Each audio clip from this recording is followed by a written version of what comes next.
Air वे constitute क्या होता है बता दूं कि इसमें देखा जाता है कि वायु मार्ग, जिसे श्वसन पथ के रूप में भी जाना जाता है, कई विशेष अंगों और रचनाओं से बना होता है जो हमें सांस लेने में सक्षम बनाते हैं। साथ में ये भी होता है कि ऊपरी वायु मार्ग में नाक, गुहा, श्वसन नली, स्वयंत्र, श्वसन नली, एपिग्लोटिस और ग्लोटिस शामिल होते हैं। निचले वायु मार्ग में देखा जाता है कि ब्रांकाइटिस, ब्रोंकियोल्स और वायु कोशिक संरचनाएं भी होती है। स्ट्रक्चर ऑफ एयरवे की बात कर रहे थे तो बता दूं, इसमें देखा गया है कि कौन सी संरचना हवा को फेफड़े में जाने देती है, यानी प्रवेश करने देती है। इसमें देखा जाता है कि पहले के ट्राइपोड्स में वायु को मुख पॉकिंग के माध्यम से ग्रसनी की मांसपेशियों द्वारा फेफड़ों में पहुंचाया जाता है, एक तंत्र जो अभी भी उभयचरों में देखा जाता है। मनुष्य में श्वसन की मुख्य मांसपेशियों जो सांस लेने को संचारित करती है वह डायफ्राम का होता है। ट्रेकिया क्या होता है? ट्रेकिया में ये होता है कि इसे देखा जाता है कि श्वास नली, पीएल, ट्रेकिया या ट्रेकिया इसको बोलते हैं, इसमें विंड पाइप के रूप में भी जाना जाता है। इसमें देखा जाता है कि एक कार्टिलाइज ट्यूब है जो स्वर यंत्र को फेफड़े की ब्रांकिट से जोड़ती है, जिससे हवा को गुजरने की अनुमति मिलती है, और यह फेफड़े वाले लगभग सभी जानवरों में मौजूद होते हैं। ये भी देखा जाता है कि श्वास नली स्वर यंत्र से फैलती है और दो प्राथमिक ब्रांकिट में शाखा करती है। फंक्शन ऑफ द म्यूकस, मतलब म्यूकस के क्या काम होता है बता दूं कि म्यूकस का यही काम होता है कि यह ऊतकों को सूखने से बचाने के लिए स्नेहक के रूप में कार्य करता है, और यह भी रक्षा की एक पंक्ति है।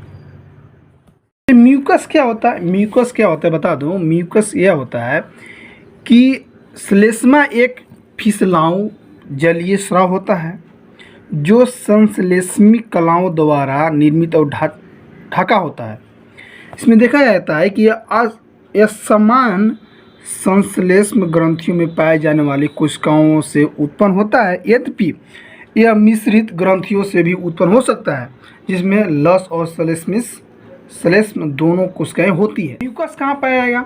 म्यूकस कहाँ पाया जाएगा बता दो। म्यूकस यह मुंह, नाक, गला, पेट, आंत और गर्भाशय ग्रीवा सहित अंग के ग्रंथियों द्वारा निर्मित होता है। यद्यपि बलगम का उत्पादन प्राकृतिक और स्वस्थ है, अधिक बलगम का उत्पादन सामान्य सर्दी सहित बीमारी का भी संकेत हो सकता है। आपको किसी भी इंसान के म्यूकस क्यों होता है? म्यूकस होने के मुख्य रीजन क्या है बता दूं। म्यूकस होने के बहुत सारे रीजन हो सकते हैं, जैसे कि यह तब बनता है जब आपको सर्दी, चिड़चिड़ापन, साइनस या एलर्जी होती है, या जब आप धुएं या प्रदूषण में सांस लेते हैं। ये भी देखा जाता है कि सिस्टिक या fibrosis, chronic obstructive pulmonary disease या अस्थमा जैसी लंबी अवधि की स्थितियों में भी म्यूकस बिल्डअप का कारण भी बन सकती है। बलगम किसमें बनता है बता दूं कि बलगम किसमें बनता है। बलगम यानी स्पीड कहाँ बनता है, जिसको बोलते हैं खखार, कहाँ बनता है, ठीक है। बता दूं कि सारा बलगम म्यूसिन में से बनता है। कहाँ से बनता है? म्यूसिन से बनता है, एक पदार्थ जो आपका शरीर में पैदा करता है, लेकिन वास्तव में यह ज़्यादातर पानी होता है। देखा जाता है कि वास्तव में लगभग 95% बलगम पानी है। इसमें इलेक्ट्रोलाइट, लिपिड और अन्य महत्वपूर्ण प्रोटीन भी होते हैं। तीन अधिकांश बलगम, लोग बोलते हैं कि मुंह या गले के अंदर पतला थूक बनता है, ये बलगम वहाँ बनता है, नहीं, ये सब बात सब गलत है। बता दूं कहाँ बलगम बनता है। बलगम फेफड़े के काफ़ी अंदर से निकलने जाने वाला गाढ़ा पदार्थ होता है। बलगम फेफड़े के काफ़ी अंदर से निकाला जाने वाला गाढ़ा पदार्थ होता है, न कि मुंह या गले के अंदर का पतला थूक होता है, ठीक है।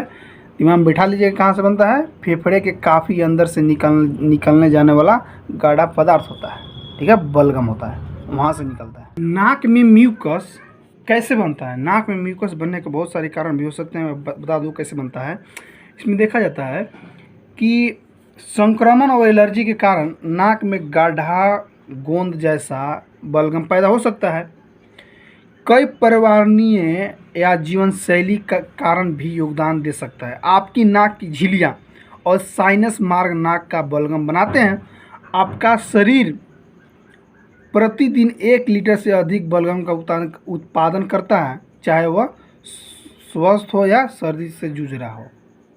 नाक में बलगम क्यों जमा हो जाता है? बता दूं कि नाक में बलगम जमा होने का मुख्य रीज़न ये है कि साइनाइटिस के कारण राइनोसिनसाइटिस के रोगियों में नाक के गले तक कफ का निकलना आम लक्षणों में से एक है।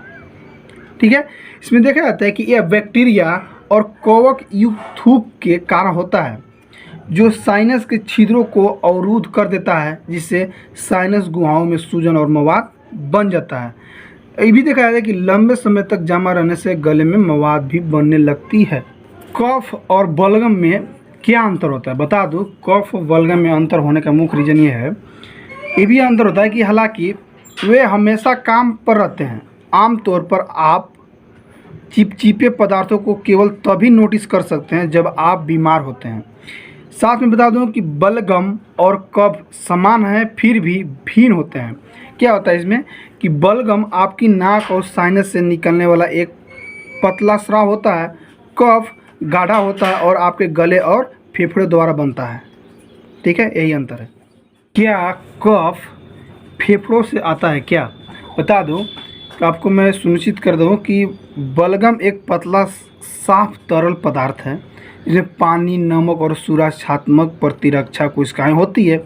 यह मुंह, साइनस, आँख है, पेट और यहाँ तक कि आंतों सहित शरीर के कई हिस्सों को प्रभावित करता है।